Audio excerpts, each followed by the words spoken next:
All right, welcome. This is DB Talking Now, DB Talking Birds, DB Talking Philadelphia Eagles. Obviously, we have a lot to talk about. The season didn't end the way that we wanted it to, and we have fired our offensive coordinator, Kevin Patullo. So now, over the last couple of weeks, we have been in search of our new offensive coordinator, and right now it's kind of got everybody's heads scratched. Everybody's scratching their heads. What are they doing? We've heard reports that the Eagles are casting a wide net for their offensive coordinator search. We've heard the likes, obviously, from the very get-go, once the OC search started. From Diana Rossini, we heard that the top two candidates were either going to be Brian Dable or Mike McDaniel. Me personally, I was interested in Mike McDaniel to begin with, but then there were reports saying that he was either going to go to the Chargers or he was going to go to Tennessee. But there was a new report this morning saying that Brian Dable was going to be, or that he was going to be interviewing for the Bills job, the Bills head coaching job. So, that's still an ongoing thing. The Brian Dable interest is still ongoing. Me personally, there have been reports that the Philadelphia Eagles were interested in Charlie Weiss Jr. That dates far back to earlier in the season when they realized that things just were not going well with Kevin Patullo. So, we'll see what happens. I'm still a little confused as to what's going into this process and what they're looking for. Apparently, they've recently interviewed Falcons offensive coordinator Ken Robinson. They've also interviewed Matt Nagy, obviously, as we know, who has worked extensively with Andy Reid for many years. And then just recently, they just put in a request to interview with the youngest OC in the NFL, Dalton something or Delkin something or other, who's the current OC with the Chicago Bears. So, we will see exactly what happens. It's kind of a day by day thing where we're constantly waiting to get some sort of news update. Me personally, I don't mind the idea of Charlie Weiss Jr. as the offensive coordinator for the Eagles. I know some fans that are going to say, okay, well, he lacks the NFL experience. Well, with a guy of his stature, and he's got a lot of people saying good things about him, and that he supposedly has a photographic memory. And then in the college ranks, his offense is really creative. So, I'm willing to make those exceptions. I'm willing to make those exceptions for a young guy who doesn't have the NFL experience, but also has, is known for having a really creative offensive mind. So I'm really excited about that being a possibility. I know that there were some college reports saying that there were some college reports that were saying that he wasn't going to come out of college, that there was no way that he was going to, possibly coach in the NFL. But then there were kind of contradicting reports that were kind of following that the next day. Some other things. So obviously it's a fluid thing right now. Whoever's the OC search for the Philadelphia Eagles. So, we will see what happens. One recent report that I saw that I thought was really interesting, which was Phillip Rivers actually interviewed for the head coaching job for the Buffalo Bills. That's interesting. That's interesting. I don't know if that would be good for the Buffalo Bills. It does look like they're currently in a free fall and that they don't know what they're doing, but I can't write that. I can't write that off completely. I would have to say, Phillip Rivers did come in and played for the Colts for a little bit this year, came out of retirement, looked to continue to know exactly what he was doing. So maybe he could bring some offensive expertise to the Bills. And then obviously, you do have he does have ties with former offensive coordinators like Frank Reich. So it'd be interesting to see what Philip Rivers could do if he were actually to become the head coach of the Buffalo Bills. The one thing I will, the other thing that I'll say is it is a shame the Eagles did lose their defensive backs coach Christian Parker, and obviously he was highly credited for developing Cooper DeJean and Quinyon Mitchell, and how they both became first team All Pros this year. So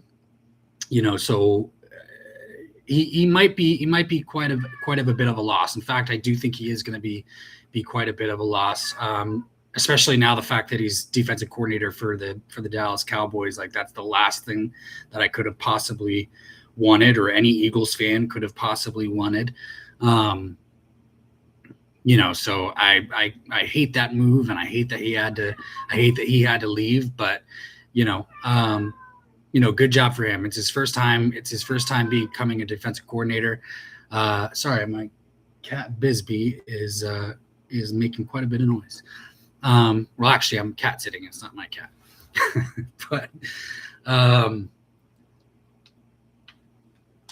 But yeah, we'll see. We'll see what happens. The fact that that Christian Parker is now going to have. Actually, they released Trayvon Diggs, but he'll have a good secondary to work with. The Cowboys have some good guys in their secondary that just never quite lived up to their potential. So we'll see what they can do. We'll see what he can do, and I'm sure he's gonna make an improvement to that defense. It should be more competitive. Obviously, a lot of head coaches and offensive coaches and defensive coaches were let go this offseason. A couple of the big ones were obviously Mike Tomlin stepped down after 20 years of coaching, of being the head coach for the Pittsburgh Steelers. John Harbaugh for the Baltimore Ravens was fired. So it's just kind of been a crazy offseason as far as coaching staffs are concerned so far. Now, one of the OC candidates that I think I was heavily interested in was former Ravens offense coordinator Todd Monken. But it is believed that he will follow John Harbaugh to the New York Giants. I hope that doesn't happen, but it could possibly happen. It hasn't been confirmed or anything yet, so we'll just have to wait and see. Come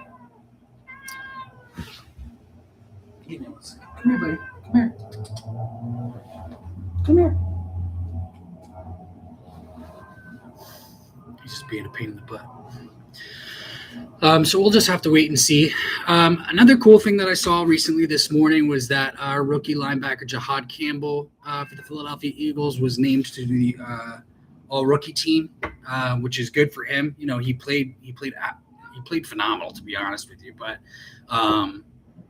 and obviously when Kobe Dean came back in the middle of the season, Jahad Campbell kind of started to take lesser reps. So it kind of may have stunted his rookie progression a little bit. But all kudos to him for making the all rookie team. It's well deserved. He played lights out from week one to the rest of the season whenever given the opportunity. When it comes to the Philadelphia Eagles, man, I'm kind of at a loss. I don't know, I don't know if this thing is going to collapse or what's happening. The fans are scratching their heads. We got to get an answer. We got to know what's going on. We have to see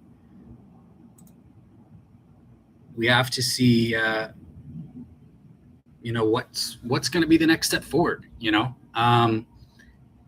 There's a lot of questions that are raised. Obviously, I think if they were to bring in a Mike McDaniel, which it doesn't sound like is going to happen anymore, it hasn't sounded like it was going to happen for like a week. If they were going to bring in Brian Dable to run that offense, there's reports saying that the Eagles interviewed both guys and they said that they would have full autonomy, over the offense, which at this point I think is kind of like something that you got to throw in there to any offensive coordinator candidate that you plan on bringing in or who has the potential to come in. One, because we know that, Nick Sirianni's offense just doesn't do it. And honestly, I was throughout the season, I was ashamed of this team, to be honest. And I don't want to be ashamed. Like it was almost worse than 2023 because, there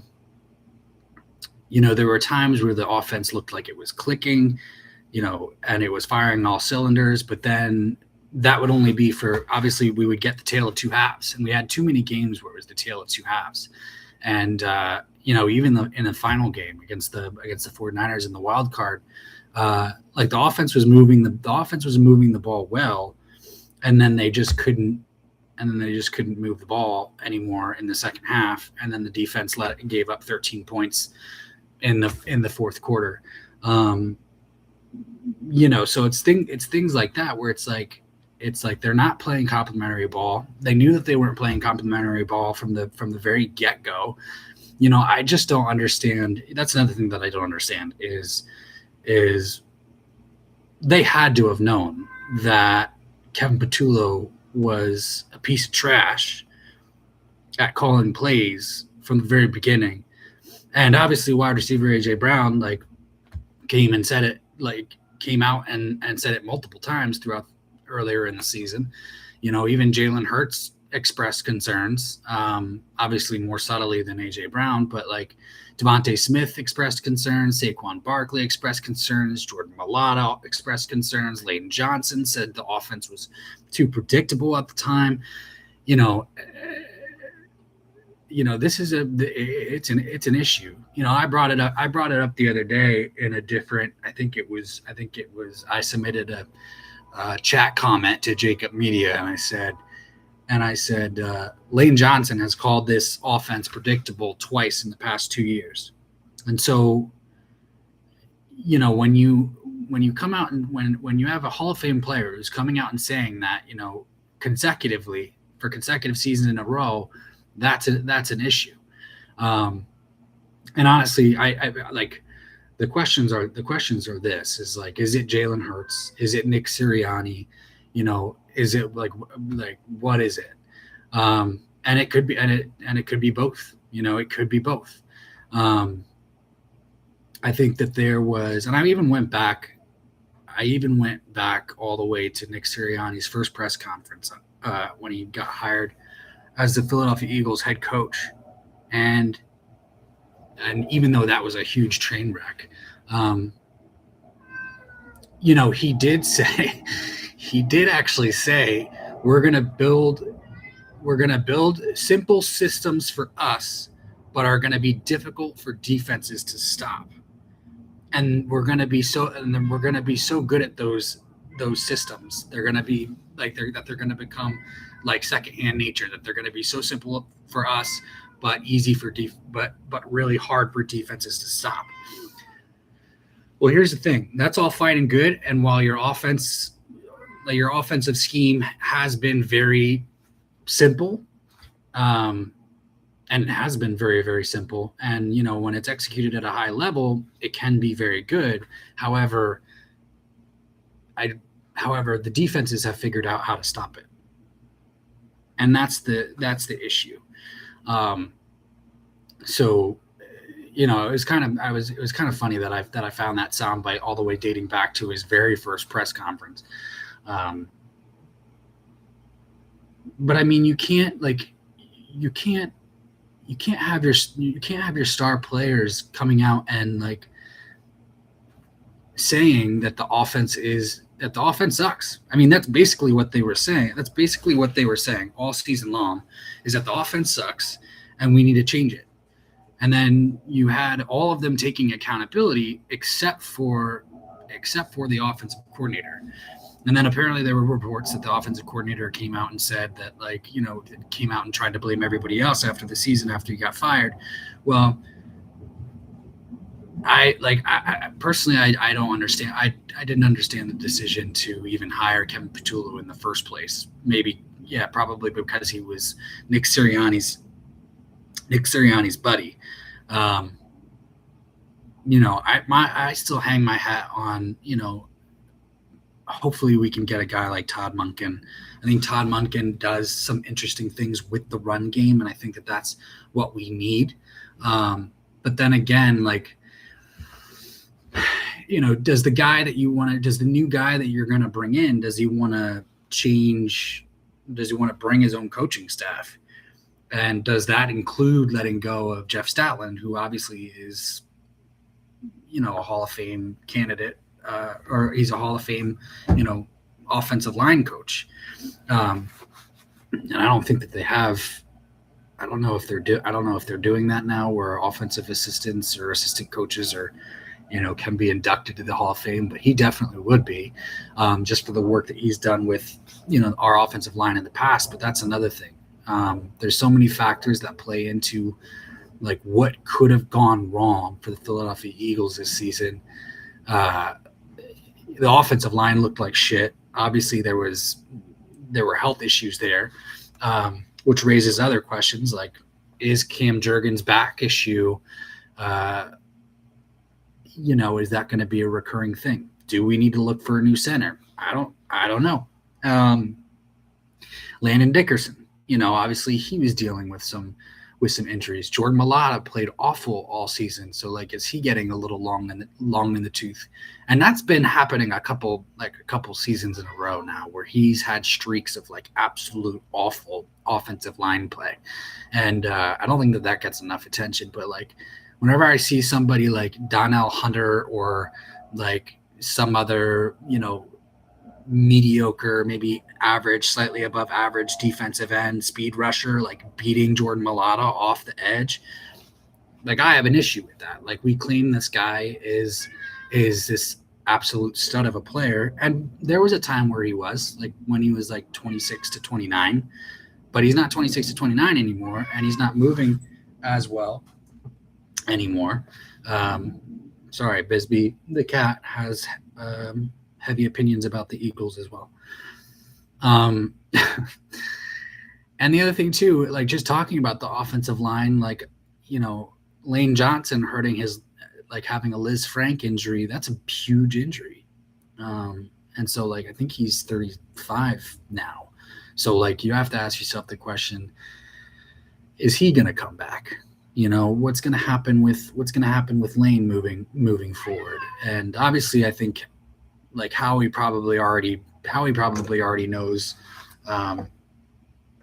you know, what Lane Johnson is gonna do. They probably already discussed it, and Howie probably also knows already the fate of AJ Brown. You know, and the thing is like, the fate of AJ Brown probably. He probably, there was reports saying that he requested multiple trades, you know, throughout the season, and earlier in the season, actually dating back all the way to week 3, is you know, Adam Schefter kind of slightly confirmed that on the on 97.5 The Fanatic the other day, and that's a problem. I mean, whenever that happens, and then you keep that guy in a corner, and he's gotta, you know, basically be shut up the rest of the season when he doesn't want to, because all he wants to do is fucking win. He just wants this offense to you know, run fluidly and fucking win and dominate as they should be doing, and, you know, and then when he realizes that it's not going to happen for the 3rd consecutive season in a row, he requests a trade as early as week 3 in the season, and then the owner has to come and talk to him and tell him, look, please stop doing that. I don't know what the discussion was, but obviously tensions are going to flare up. Like, obviously resentments are going to build. Like, if you know anything about building relationships or managing relationships, resentments are constantly something that you have to fucking work through. And AJ Brown has not shown that he can deal with that. But can you fucking blame him? Like, the fact that we're gonna let the fact that we're gonna let wide receiver AJ Brown like out of the fucking NovaCare complex, because that's most likely going to happen.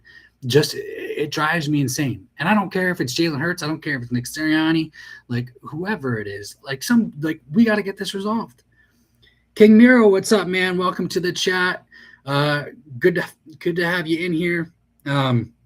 King says, I think we all felt AJ's pain.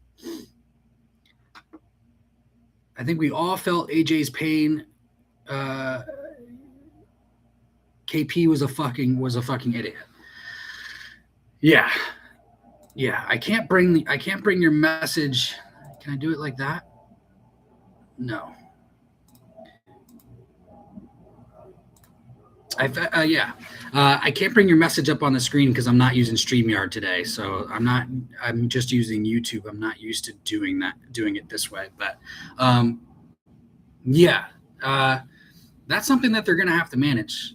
Like, honestly, if I were the Philadelphia Eagles, and I know this has been said on multiple channels, whether it's the PHLY podcast, or whether it's Jacob Media, or whether it's Dan Cilia, or whoever or Xander Kraus, or whoever it is, they like the recommended like throughway to resolving that issue with AJ is to go to him and be like, look, we're gonna do what we can to get this passing game better. Please, run it back with us, man. We're gonna figure it out. My thing is I'm pretty sure that it's not just Kevin, but it's not just the offensive coordinator. It's not just the offensive coordinator, and that's been mentioned multiple times as well. I think there are parts of it where it is Jalen Hurts. I think there are parts of it where it is Nick Sirianni and like his basic offense, and the fact that he does kind of call the playbook at the end of the day. Like, he has final say on the playbook.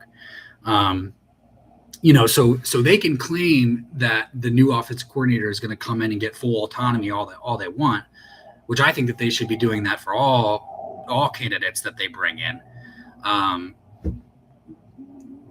But Nick Sirianni's, and they can have a collaborative process where they're putting in the game plan throughout the week all together. But Nick Sirianni's still gonna piece it all together. So I honestly, I have no idea what's gonna fix his team. The offensive line look like shit. They're not. I don't think they're playing to Jalen Hurts' strengths completely. I went back and looked at his Oklahoma tape for the 1 year that he was at Oklahoma, and he was passing to wide receivers who were running, multiple sets of route concepts. King says Joe Brady or Bobby.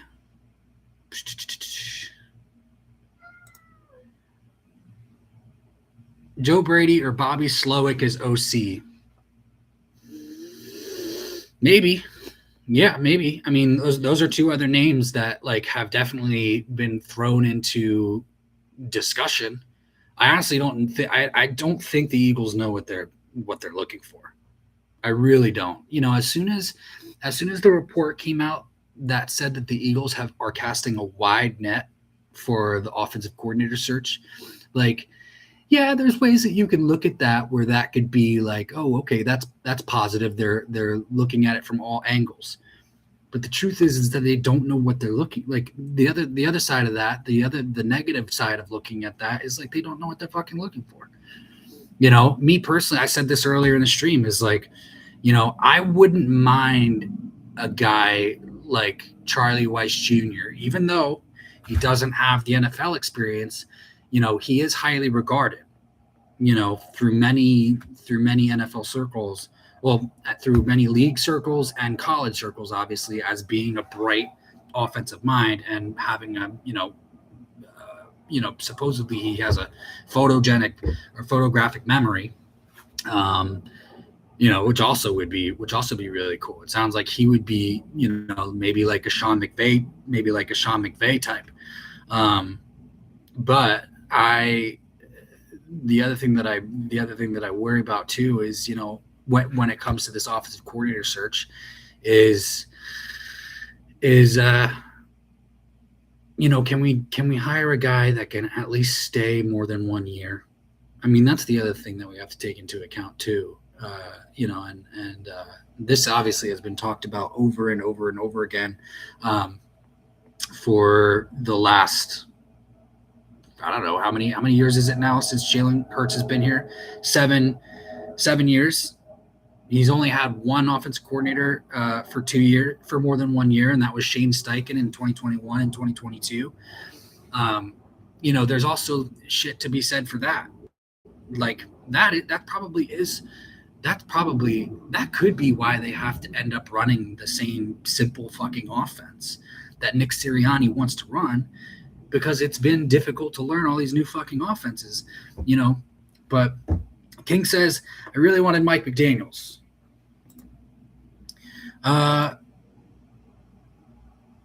Yeah, there's a part of me that really wanted Mike McDaniels as well. And initially, like, I really wanted him. Like, he was my top candidate.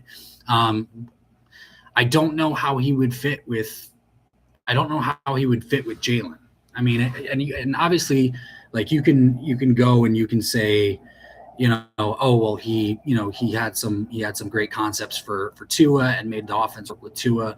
But for me, like, I'm pretty sure like his offense is based off of speed. I mean, we don't have a lot of speed guys. And the thing is that, like, is AJ the type of receiver that would be suitable for Mike McDaniels? And supposedly they did have a interview, but Mike McDaniels, wasn't interested or so on. So there's a lot of smoke going around. At first we thought he was going to be headed to the Chargers or wherever he was, because his wife wanted to move back home.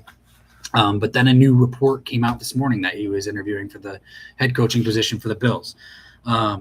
So, I guess the possibility is still out there. There's probably like a 3% chance, maybe less than that it's going to happen now. But who knows? I think it'd be interesting to see. I think it'd be interesting to see a guy like Mike McDaniels, be the offensive coordinator. And the reason why I think that is because he would come in and he would force change. And, that's also been a question throughout this offensive coordinator search, is like, if we have another season in 2026, like we did this season, and the offense looks absolutely awful all game or all season, Jalen Hurts and Nick Sirianni are going to be on the hot seat, and they may already be on the hot seat. Thing is, I think Jeffrey Lurie really likes Jalen Hurts. But you can't tell me that Howie and Jeffrey don't see the limitations of this offense. You can't tell me that. Like, they have to know. They have to know what's internally wrong. And it goes beyond the quarterback. It goes beyond the offensive coordinator. It goes beyond Nick Sirianni. And, so my thing is that they gotta find a way to rectify this. Hell, I'm even open to fucking getting rid of the guy if that's what it's gonna take. I don't necessarily want to get rid of Jalen Hurts, because all he does is win. I mean, that's all he does. He does win. But I also, at the same time, want to see this offense play to a more fluid standard. I want to see it, run more smoothly than it has over the last 2 years. I mean, obviously last year we had off the offensive line playing absolutely out of its mind, and was able to lean on Saquon, and so Jalen didn't necessarily need to do much, but like obviously that didn't happen. Obviously that didn't happen this year, so we have to figure out a way. And man, I think it just goes. I think it just goes beyond the offensive coordinator. I think I think it starts up top. I think it starts up top. I think it starts with Nick Sirianni. That's what I think. And I said this. Maybe some of you. I said this earlier in the stream, but I went back and I looked at clips from Nick's very first press conference, and what he said was, our goal is to build a simple offense that we can master. That's easy. That's very simple for us, but very difficult for the defenses to defend against. Well, here's the issue. We have seen that the offense is extraordinarily simple, and it is infuriating. And maybe it threw defenses off guard, earlier on in your coaching career with the Philadelphia Eagles, but they've caught up, and they're stopping us. So King says, offensive line this year was absolutely terrible. Yeah, it really was. It really was. And I was talking about this before. Is the Cam Jurgens back injury thing, is that going to be like a long-term issue? Do we need to go find a new center? There's Landon Dickerson. Like, he continues to have reoccurring injuries, and we drafted him with some knee issues. And then Jordan Mailata, nobody wants to talk about this, but Jordan Mailata has had streaks where he's just been absolutely awful over the last 3 years. And so, and that comes, and then he's been awful. He was awful this past year. Jordan Mailata was awful all year long. That wasn't much of a topic that was talked about by any of the media outlets. All season long. Jordan Mailata is like a horrific play, but he was awful all season long. And granted, maybe it was because Landon Dickerson wasn't healthy. Maybe it wasn't because of, or maybe it was because of, Cam Jurgens not being healthy. Tyler Steen is a fucking wreck. He's decent in the pass game. But I also think that made a huge difference in the fact that we just let Mekhi Becton walk. Mekhi Becton was actually a former first-round pick, so Mekhi Becton actually had the insight to be a top-notch offensive lineman. Obviously, it didn't work out for him at offensive tackle, but when he played guard, it was absolutely brilliant for us. And then there's Lane Johnson coming off the Liz Frank injury, which I'm sure he's still dealing with. He's 35, contemplating retirement. Is he going to come back? There's the possibility that that we have to completely retool this entire offensive line, and none of the rookies. Now, granted, they were late round draft picks last year, but none of the rookies played well. I would say, I think Drew Kendall came in for a game or half a game and played decent. I don't remember when that was. I honestly think that when Brett Toth or whatever, he came in at the center position against the Giants on the second game, and the offense looked great all game long. Now, granted, it was the offense, but we were kicking their ass, with fluidity, all game long. We looked like last year's offense with Brett Toth at center, and I just maybe that was the key, because I'm pretty sure that was the only minor change at offensive line that game. Why don't we just let him play center until Cam Jurgens gets fully healthy? Because it obviously he wasn't. Let's see. King says, I don't know. We got a lot of work to do, but first we need a good OC. Yeah, that's the first step. And they're wasting their sweet fucking time looking for this guy. I mean, I really got my heads. I really got my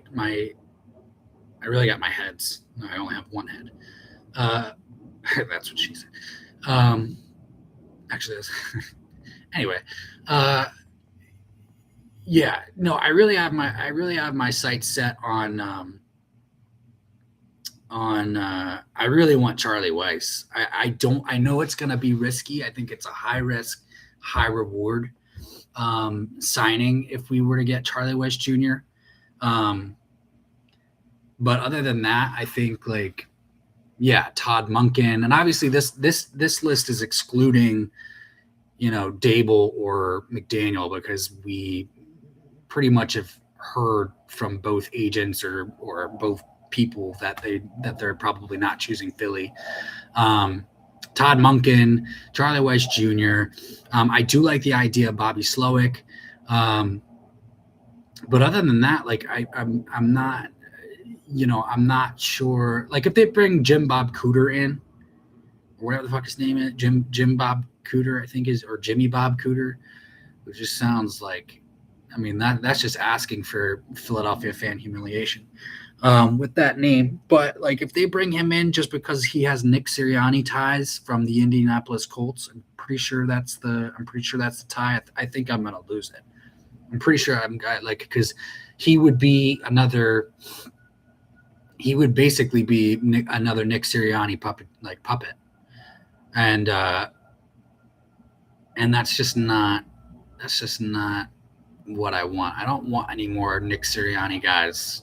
Like, I want somebody who's going to bring in a fresh voice, bring in some like fresh plays, creative ideas, like, and somebody who is not going to be afraid to like tell Nick to shut the fuck up. I'm not don't mean to be blunt but I mean, it's, somebody who's not afraid to tell Nick to go sit in the corner. Like, I've got this. Obviously you have a guy like Todd Monken who has a lot of experience, who's kind of like an older guy. Or you have a Greg Roman, who could possibly be, an option. So there's a lot of options. There's also been like rumors and talks that, if we could bring in a guy like, whoever we bring in for our OC, and then we were to bring Nick Foles in to coach to be the quarterback's coach, that would be cool. Nick Foles on his podcast like does have a lot of like insightful shit, and that's the one thing about Nick Foles is he could read defense, like he could read defenses. He went through different offensive schemes as well, with the one with Andy, with Andy's final year, and then obviously transitioned into more of a spread offense with Chip Kelly, and then obviously with Doug, I'm pretty sure it was more like West Coast. It was more like West Coast when Nick came in and won the Super Bowl for us. Man, it feels like just yesterday, but it was already 9 years ago. So I think that there's more to get out of Jalen Hurts. I don't think that we've seen the ceiling of Jalen Hurts yet. That is one thing that I want to make, absolutely clear. That's what I feel. Jalen was running different wide receiver concepts in college, and was performing great, at Oklahoma. And so like, I'm pretty sure he can do it. And he's an NFL quarterback. Like, of course he can do it. Like, of course. And we saw the game against the Rams, where they were for the first half, like they were running very simple offensive plays. And then in the second half, Jalen just exploded. because he was yelling at Kevin Patullo on the sideline for some reason. So there was just tension all year long with this dude, and I'm just surprised that they waited that long to fucking make a decision. Everyone knew that the dude was a problem from the very beginning. And I'm not saying and I get it. Like maybe they were afraid of making another in season coaching change because of what happened in 2023. Like I completely get it. I completely get that.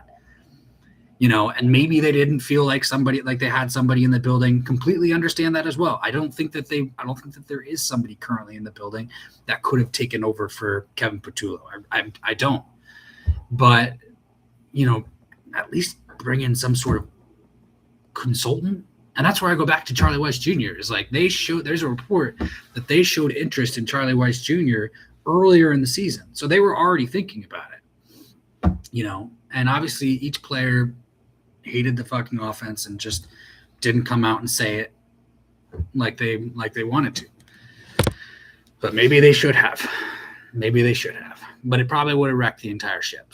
But the ship always wrecks at some point if there's a hole in it. So I think we're going to get I have hope. I have faith. Is that what I should say? Is that the best thing that I should say? I mean, as an Eagles fan every single year, I've been an Eagles fan for about 31 years now. By the way, 5 days till my birthday, and I turned 35. Crazy, absolutely crazy.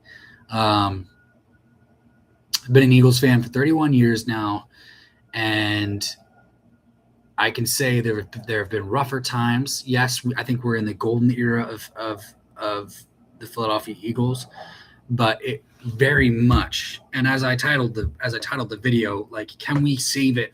Can we save the bridge from collapsing?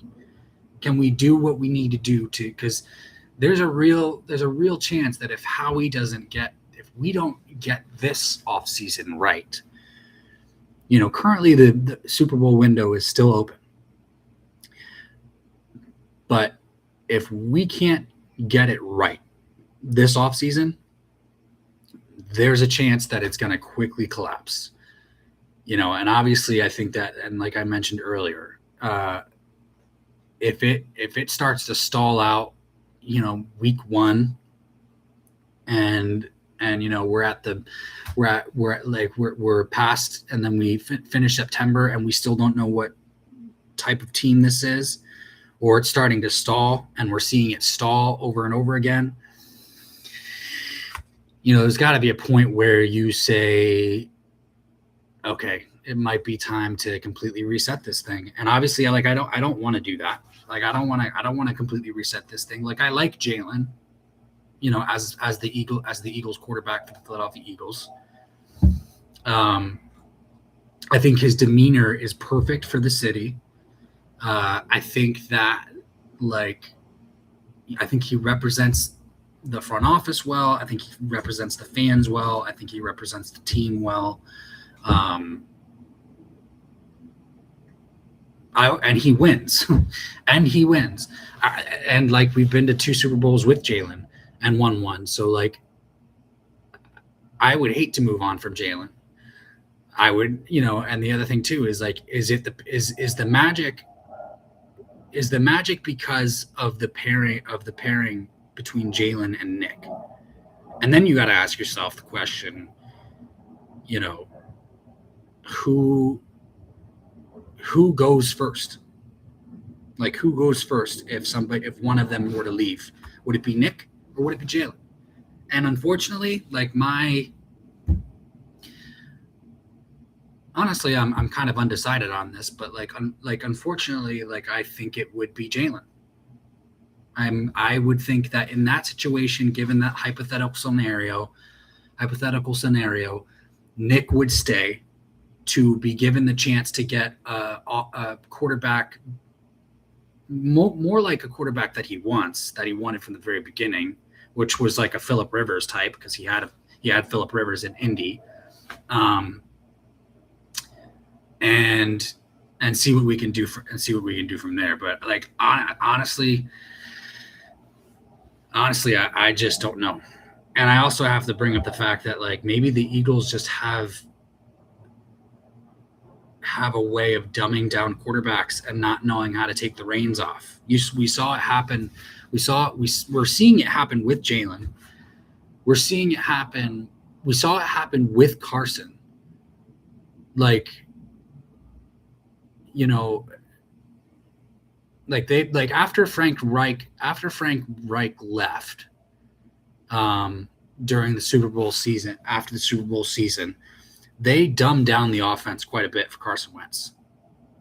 They dumbed it down quite a bit. There was constant talk of like going back to basics, going back to basics, going back to basics, going back to basics. Like I hate hearing that when your quarterback is 3 years in with the team. Like, why the fuck are you going back to basics? Why the fuck are you going back? Like at that point in time, I think where we're at is between a rock and a hard place where it's like, do we need to go back to basics with our quarterback, or do we need to find more creative ways so that he can get the ball to the playmakers? And I'm pretty sure like I'm going to lean towards the latter on that one. Like we need to find more creative ways for AJ Brown to get open. And AJ actually is pretty much always open, but we need to get him like moving across the field more. And that includes Devontae Smith. That includes Jahan Dotson.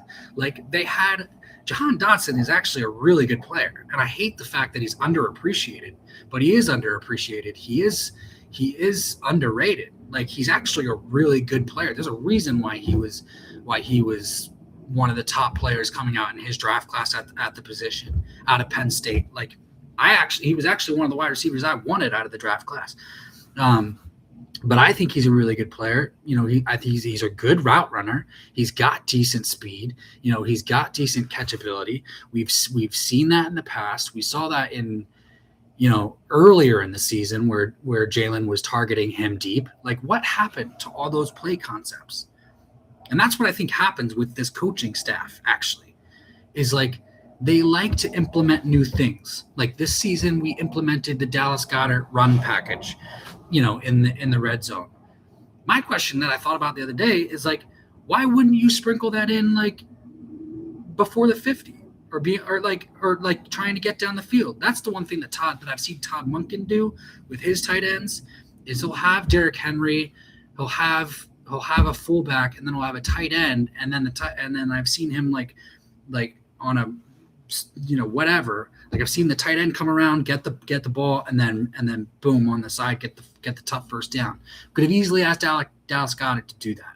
It didn't just have to be in the end zone. But I'll go back to what I was saying, and this is what I was saying, is that it seems like whenever this coaching staff wants to implement a new like little creative wrinkle, and which they have been okay at doing from time to time, it seems like they completely forget how to run the rest of the effective, the rest of the offense that's effective.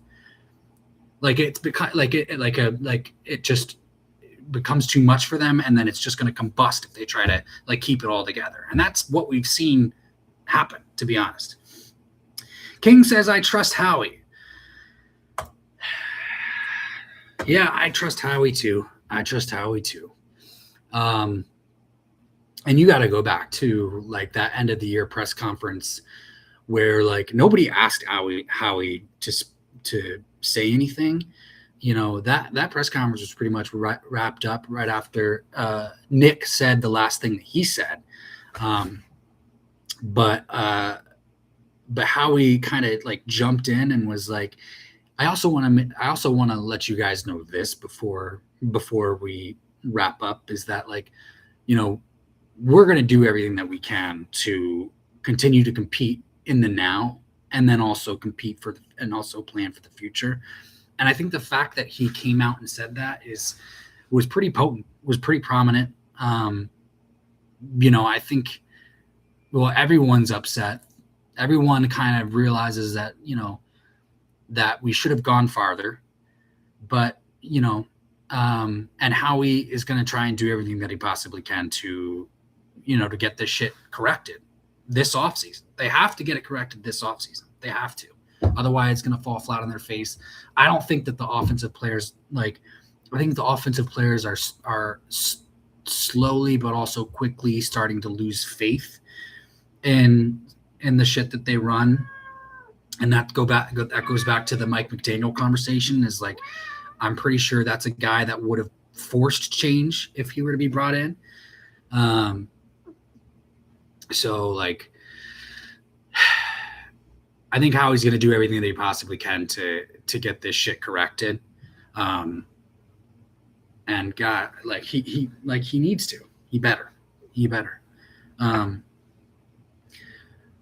I'm glad that we can kind of get over the Tanner McKee versus Jalen Hurts conversation, though. I don't know how you guys feel about that, but like, Tanner McKee should have won that game. I get it. Like he was playing with backups, but like, he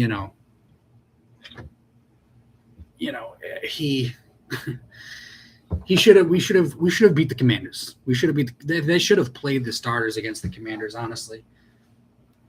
But it wouldn't have. I don't think it would have mattered. I don't think it was the way that we played in that. That's the other thing too, is like people want to say, yeah, we should still be playing. But should we still be playing? I mean, we were an inconsistent offense all season long. We looked like shit all season. You know what it looked like? It looked like me trying to cut an avocado. I can't cut an avocado for shit. You have to get the pit out of there, and then you like, to make it look decent. Like I can't do it. But it's like I become dyslexic whenever I'm trying to cut an avocado.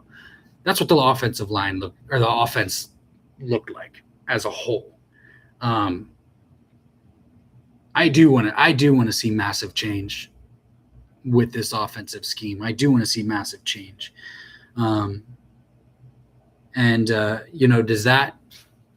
that need to include release or getting rid of Jeff Stoutland? I don't know. I mean, you see what a lot of people are saying around the league, and they're saying that is the Philadelphia Eagles offensive coordinator position, is it as attractive actually as it should be? And maybe it's not. There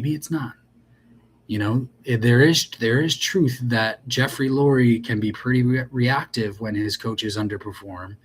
There is truth to the fact that the fans can get a little crazy. Not a little crazy. We can get really crazy. And, we can turn on you in a heartbeat. But at the same time, we'll love you if you succeed. The fact that like they egged Kevin Patullo's house and some of the kids that his son goes to school with were being mean because of the fact that like he wasn't doing well with it, like that's ridiculous. That's unfortunate, to be honest. But is there truth to the fact that like maybe those are things that like sway coaches from wanting to come be the offensive coordinator in Philadelphia? Greg Olson thinks that's bullshit. Greg Olson came out and said that if I were like a interview, like if I were a candidate to be the offensive coordinator for the Philadelphia Eagles, like I would absolutely jump at that job. Like people should be absolutely jumping at the job at the chance to be the offensive coordinator of Philadelphia. And the truth is they should. AJ Brown is still on the team. Devontae Smith is still on the team. Saquon Barkley is still on the team. We possibly still have the best offensive line in the league if they get healthy. Jalen Hurts can do certain things and has won a Super Bowl. Like, the truth is that they should be excited. But there's also kind of the narrative is like, does Jalen not want to run as much anymore? Which I think is probably also a question that is being asked by the, offensive coordinator prospects. They're probably like, is Jalen like losing his wheels? I don't think Jalen's losing his wheels. I just think that honestly, I don't even know. I honestly don't even know why he didn't run as much. one of the things that I said was that like he definitely was less intuitive this year when it came to scrambling. I think the best game that he had when it came to like being like his intuition when it came on scrambling was probably week one against the Dallas Cowboys. Very early in the game, our first two touchdowns were Jalen scrambles that were both like 10 yards out. And we kind of didn't see that. The rest of the way. I mean, he only ran for like 488 yards this year, and Jalen usually gets 600 plus, and he only had 8 rushing touchdowns. I understand that that's a lot for a quarterback, but when it comes to Jalen Hurts, who by the way had 15 rushing touchdowns last year, and had 10 plus rushing touchdowns as a quarterback like the 4 years prior, you start to ask yourself, okay, like, was he nicked up? We don't think so, but he was never listed on the injury report. Like, is somebody telling him not to run more? Maybe it was Kevin Patullo, maybe he was trying to like preserve himself for the playoffs, because everybody knows that playoff Jalen is better than regular season Jalen. Well, if that was it fucking backfired, because he was mediocre. Like, Jalen needed to be the guy in the wild card loss to the 49ers. He needed to step up and be the guy. And he just didn't. But also, also Kevin Patullo stopped running the fucking ball. We were running the ball very effectively in the first half of that game, and for some reason we just stopped. So, what I want to see? Yeah, I want to see a guy, an offensive mind who could come in, force change. I want to at least see some more route concepts, like more complex route concepts that can kind of disguise, what we're actually gonna run. Like, I don't want to see any more running back trap plays, on first and 10 and second and 10. Like, I don't want to see that. Like, there's many different ways. There's many different things that you can do. Like, I felt like this all season long. It's like, and I understand that there's a lot that goes into it. It's a lot more complex. But I honestly feel like my 5-year-old nephew could have called a better game plan than Kevin Patullo. And he's a smart little guy, so like that's like it wouldn't surprise me if he actually could. But we need many things to go right. We need many things to go right. And as King stated earlier in the stream, it starts with finding the right guy for the offensive coordinator position. Is it going to be Mike McDaniel? Is it going to be Brian Daboll? Is it going to be Charlie Weiss Jr.? Is it going to be Ken Robinson or whatever his name? Ken Robinson Jr., I think his name is, from the Atlanta OC. Is it going to be Jim Bob Cooter? I certainly hope not. Is it going to be Ben Slowick? Is it going to be, this new young 29-year-old OC for the Bears, that they've just recently requested an interview with. I actually wouldn't mind that hire if that came to fruition, but I think that again is like another high risk, high reward option, because I think a lot of the offensive creativity comes from Ben Johnson, obviously, who's the head coach of the Chicago Bears. But other than that, like, does Cliff Kingsbury come back into the conversation? Obviously the Eagles interviewed Cliff Kingsbury a couple years ago, and Cliff Kingsbury said that he wanted to bring in his own guys, but that was a non-starter then. So, are the Eagles talking to Cliff Kingsbury? Would that be a good idea? I mean, we kind of there are kind of like detriments that were kind of predictable when he was running the Commanders offense. Like he would stick Terry McLaurin to one side throughout the entire game and just leave him there.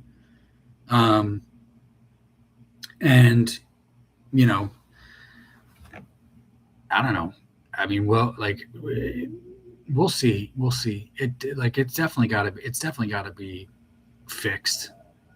And it shouldn't have been this big of a like this an offense with this star power, should not have had this big of a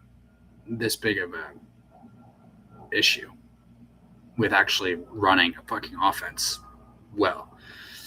So, I think we're all on board with the fact that the Eagles got to get this right. They gotta find the right guy. And you heard even Brandon Graham said it. Like Brandon Graham said that they got to make a splash at the offensive coordinator position.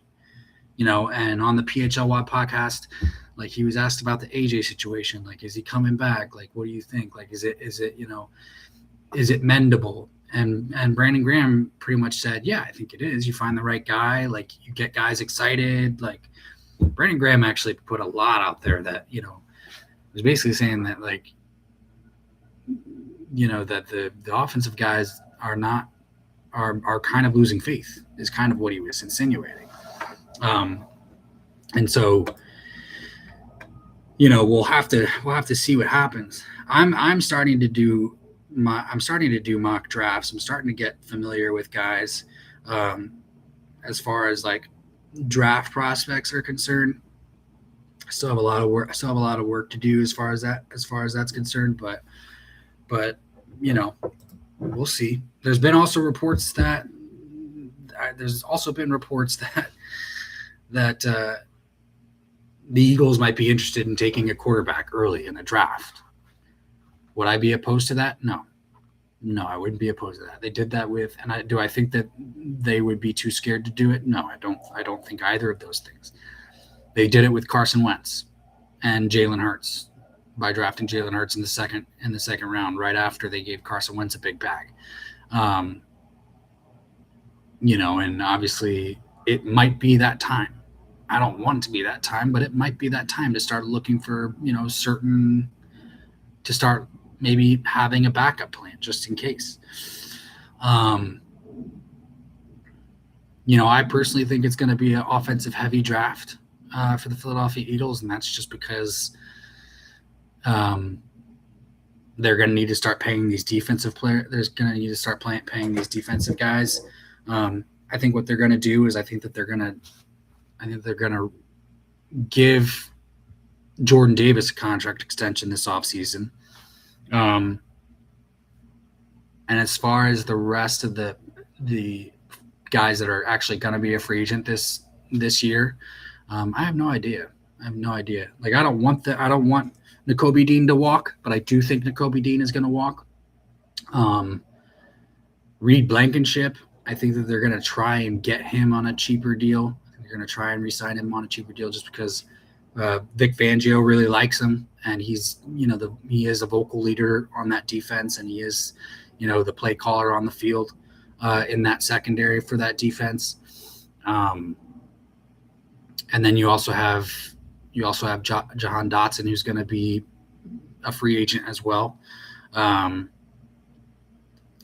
So I think you got to bring Jahan Dotson back if you're going to trade AJ, but I just don't. I think they're going to try and stay as far away from trading AJ as they possibly can and do everything they possibly can to bring him back. But yeah, we'll see. Very excited about the off season. A little bit frightened about the off season. Very unsure about what's going to happen, but I think whoever they hire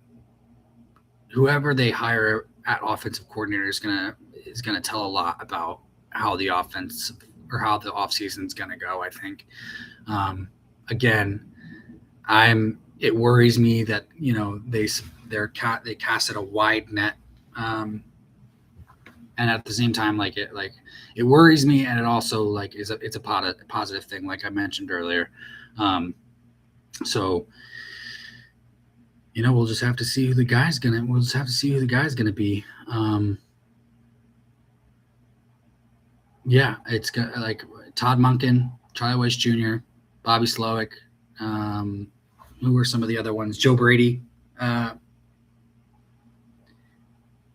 Joe Brady was the Joe Brady was with the Bills, right? I think he was with the Bills.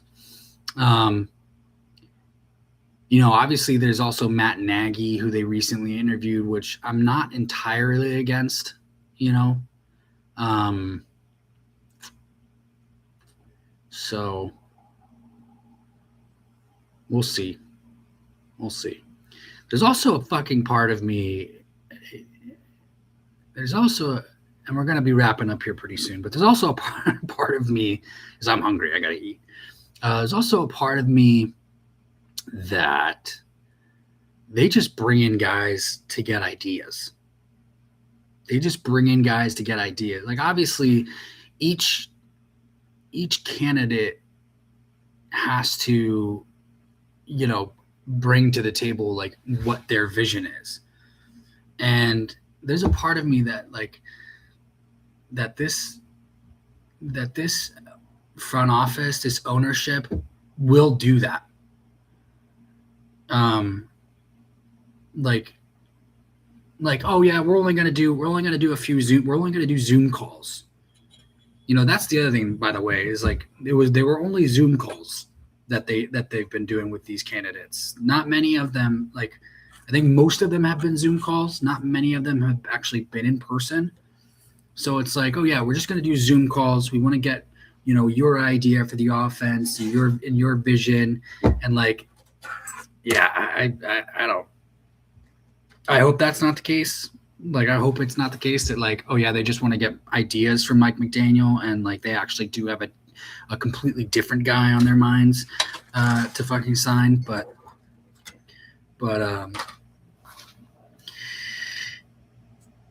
don't know. I guess that's smart, but it also kind of irks me a little bit too. King says we need offensive line first we need offensive line first round of the draft this year.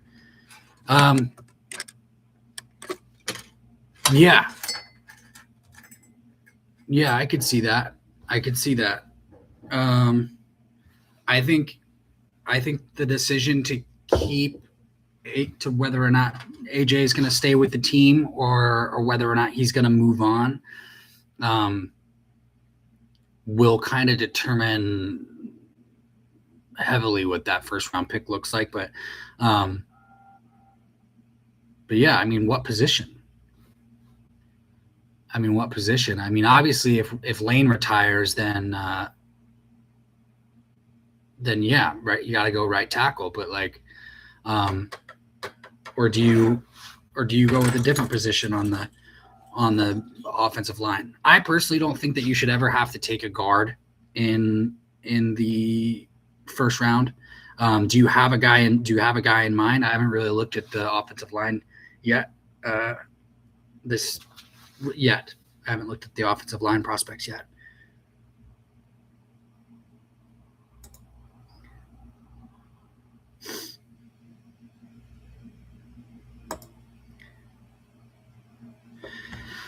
King says AJ is not going anywhere. We take a $43 million in dead cap if we were to get rid of him. Yeah, possibly. You can also restructure. You can also work something out before a trade, and I don't think that scares the Eagles. If a dude wants to get out, and like he's dead set on doing that, like Howie and Jeffrey Lurie usually cater to that choice. I mean, we saw it with Carson Wentz. Like Like Nick, everybody wanted Carson Wentz to stay another season after we fired Doug. Nick, like, and but Carson came out and pretty much said, like, that's not happening. I'm not staying. And the Eagles took a huge dead cap hit. And we were able to still do some things in that offseason. So, like, I mean, you have faith in Howie. Like, I have faith. I have faith in Howie too, and I've seen Howie pull some magic tricks out of his ass when it comes to the cap hit, or when it comes to cap space, cap hits, dead cap hits, all that and above. So, obviously, I don't want AJ to leave. We've talked about this. I would rather keep AJ, but he did have a down year. Like, he had, like, I don't know, I think it was like 8 drops or something, and he didn't have a single drop last year. So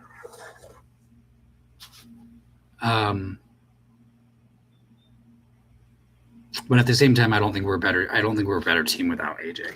Like, I just don't. But if it does come to that, I think Jahan Dotson should definitely be re-signed, maybe for like, $4 million per year type of deal. Yeah, I mean, do you have any offensive line prospects that you would like to take in the first round? I think I did a mock a few weeks ago. I don't remember who the guy was, but it was definitely an offensive lineman. He was kind of a guy who could play tackle and guard at 23. And 23 is kind of like a weird stage too in the first round, I would say, because there's still some guys that should have been drafted higher, and there's also guys that, like, you could possibly draft too high if you take them at 23. So it's kind of like I always, every time I watch the draft every single year, and if the Eagles have, like, the 23rd pick or something like that, I always just think that that's a little. It's just a weird. I would say from 18 to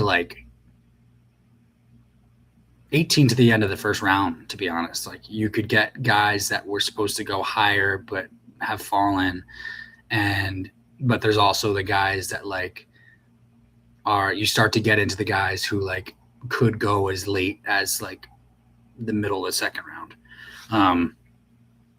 Everybody's focused on this safety, though, Caleb Downs. I don't think that they're good. Like, I'm pretty sure somebody's going to take Caleb Downs early, like top 15. That's what I feel. But because somebody always reaches for, like, a safety or a running back, or somewhere along the lines. I wouldn't be opposed to the Eagles taking another cornerback, honestly, in the first round.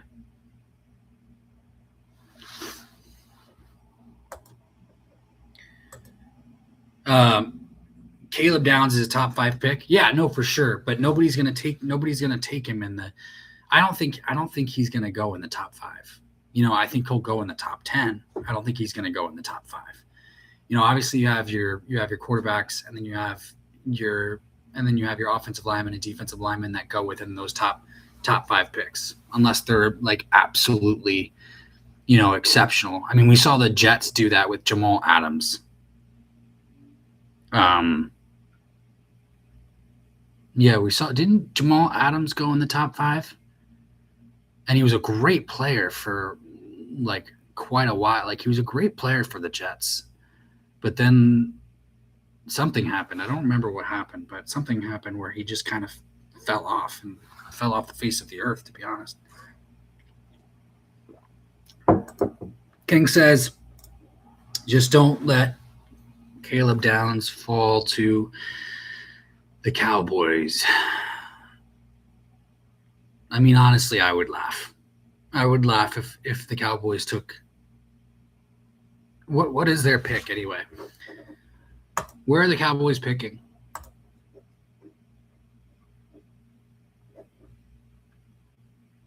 Let me look.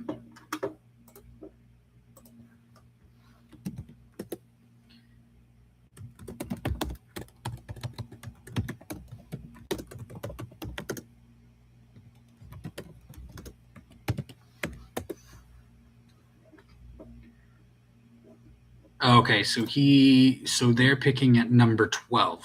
Cowboys are picking at number 12.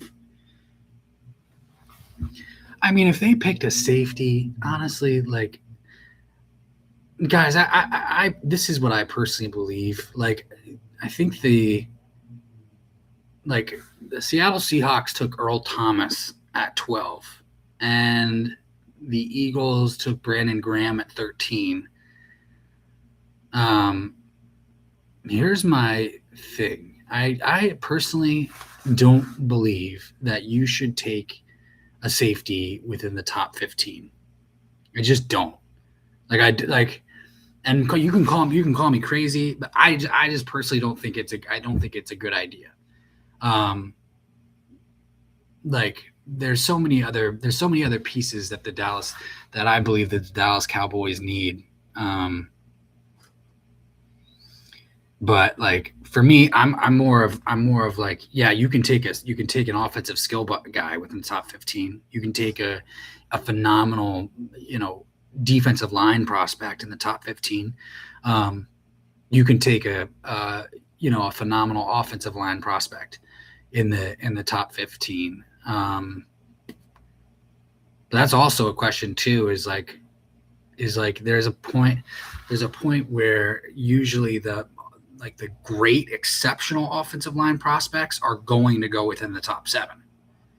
And then the ones after 7, there's usually like a slight drop off, and there's not much difference between the guys that you can get after 7 to the guys that you can get in the second round.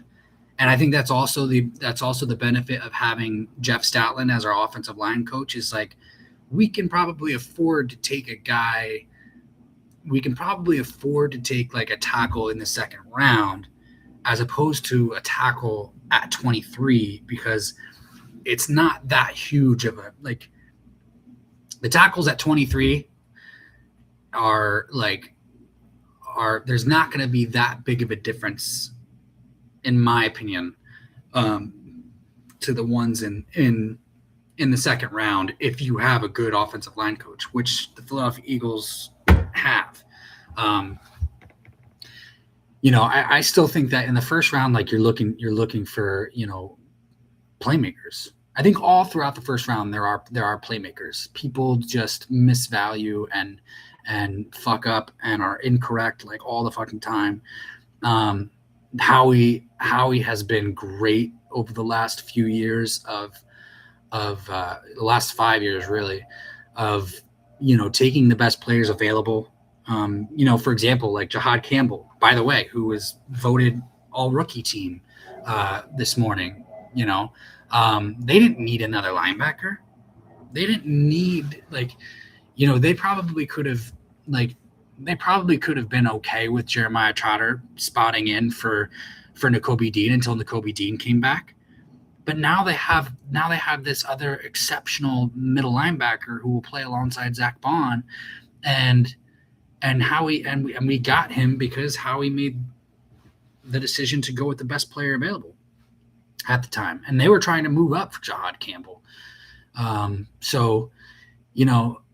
For me, I still think you're looking for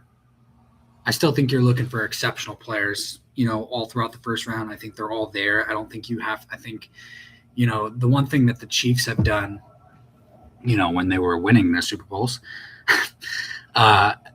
is that they would still take that they would still take a wide receiver, like at the end of the first round. I don't think that they did it this past year. I think they took the offensive lineman, but they've been looking for a guy, at the end of the first round ever since they got rid of Tyreek Hill. And so that's my thing. I think the first round should be used to shoot for the stars when it comes to finding playmakers. And so, you can find good depth at offensive line and good depth at defensive line, in the second and third round. But if you don't have like a top 15, I don't know, top 15, 20 pick, like, there's some questions that you should be asking yourself about, okay, well, do I go with this playmaker? Do I go with I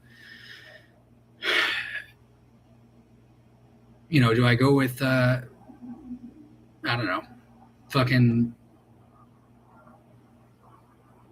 that's a perfect example, is like, we didn't take Justin Jefferson because Howie thought that Justin Reagor fit what we needed better at the wide receiver position, even though Justin Jefferson was all world at LSU. There was one narrative about him coming out in that draft where like he only played the slot at LSU and he can't play outside, but you could tell on tape that he could play everywhere. And so like, that's the thing, is like, that's a lot of GMs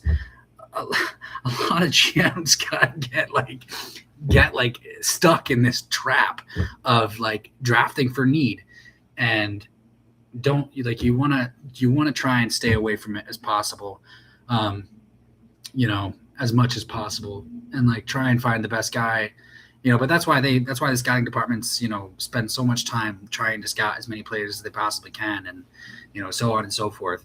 I wouldn't be surprised if they go with a cornerback, or if they trade up,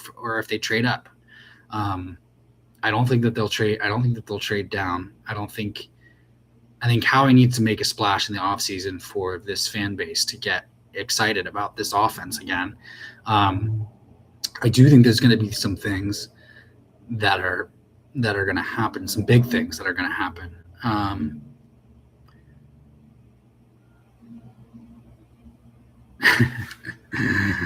Did I say Justin Reagor? Hold on. Justin Reagor? Did I actually say Justin Reagor? I'll have to go back and look at that. But yeah, I meant Jalen Reagor. I thought I said Jalen Reagor. But yeah, I think that Howie's going to continue to look to get playmakers. I honestly, I don't know. I could actually see it going multiple ways. I mean, honestly, King, you could be right. They could go with an offensive lineman in the first round. I don't think that they necessarily should. I think, like I said, because we have Jeff Statland, I think, unless it's somebody that they absolutely fall in love with, and there's probably some guys. There's probably going to be some guys at 23. But just because you may need that, does that mean that you take that guy? Because honestly, I'll be honest with you, I was pretty impressed with Fred Johnson. I really was impressed with Fred Johnson. And honestly, if Lane Johnson doesn't come back, let's just say that he doesn't. If Lane Johnson doesn't come back, I wouldn't mind having a swing year, basically, with Fred Johnson. Until we go and get a better tackle. But I personally think that they need to look at the entire offensive line, is what they really should do. They really should look at trying to improve the entire offensive line. But then you'll have guys that are going to come in and possibly be in their second year and that are going to be better. And, I think there was Cameron Williams, who showed some flashes, throughout camp last year. Drew Kendall, I think, showed some flashes. But then you also have, I think it's Tyler Lindenbaum, Baltimore Ravens center, who is set to become a free agent. And he's top 3 in the NFL. I personally don't think that they're going to let him hit the market, but what do you do? But he's probably going to get paid. He's probably going to get paid a lot wherever he goes. And, you could probably take him to Tennessee for example, you could probably take him to Tennessee, for example, and he can sign there because they have $100 million in cap because they always suck and they never spend. I mean, they try to spend and get better, but they don't.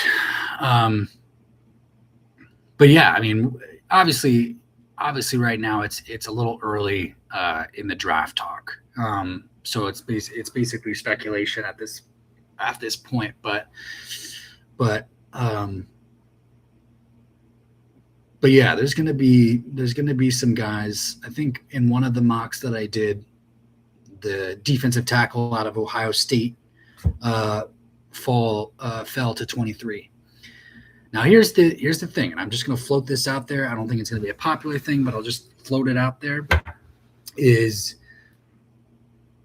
if Jalen Carter, and I'm pretty sure Cilio said this as well, or mentioned this as well, is that like if Jalen Carter has another season like he did this season, do we extend him past the 5th-year option, or do we give him like?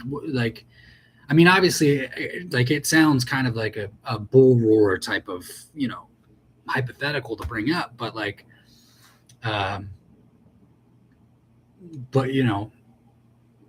is he gonna be worth the 40 million? Like he can't come into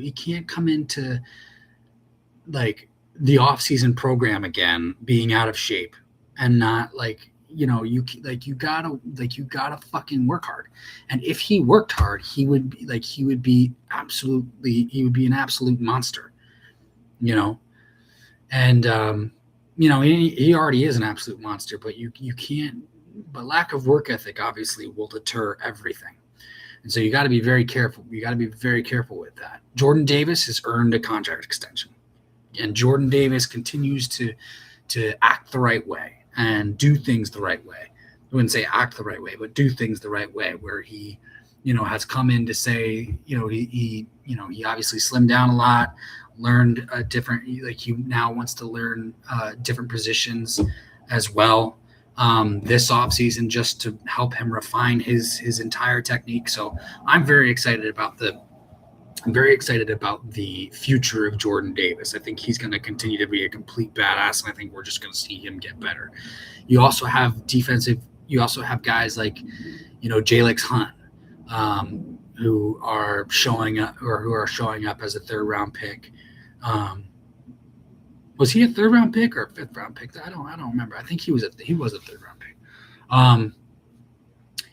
But he led the team in sacks and interceptions as a pass rusher. This season. I mean, that's absolutely phenomenal.